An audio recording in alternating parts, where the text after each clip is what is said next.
అందరికీ జై శ్రీరామ్. బాధాకరమైన మనమందరం సిగ్గుపడేటటువంటి ఒక అంశాన్ని అంబాత్రేయ క్షేత్రం తరపు నుంచి నేను చాలా తీవ్రంగా ఖండిస్తున్నాను. పరమ పూజ్యులైనటువంటి శంకర స్వామీజీ పోలీసులు అడ్డుకోవడం, వారిని అరెస్ట్ చేయడం అన్న విషయం యావత్ ప్రపంచవ్యాప్తంగా ఉండేటటువంటి సాధు సంతులనందరినీ అరెస్ట్ చేసిన దానితో సమానం. మేము మొదటి నుంచి ఇదే చెప్తున్నాం.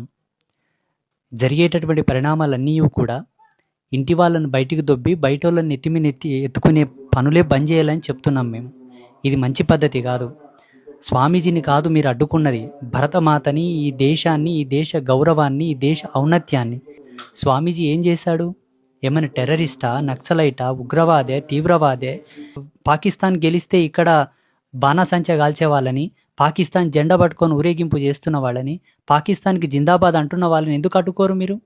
ఈ దేశంలో ఏమన్నా అసాంఘిక కార్యకలాపాలు చేశారా సాధు సంతులు? మొన్న చూడండి, మధ్యప్రదేశ్లో ఒక మహమ్మదీయ మతానికి చెందిన ఒక జడ్జ్ మన గోరక్షణ చేసినటువంటి వాళ్లకు యావజ్జీవ కారాగార శిక్ష విధించినది. అలా ప్రతి జిల్లా కోర్టులో, ప్రతి ప్రధాన కోర్టులో మన హిందువులు జడ్జిలుగా ఉన్నారు. మన పక్షాన ఒక్కరన్నా తీర్పిస్తారా? ఏ ఒక్కడు కూడా భారత్ మాతకు జై అన్నాడు, వాళ్ళని మీరు అరెస్ట్ చేస్తారా?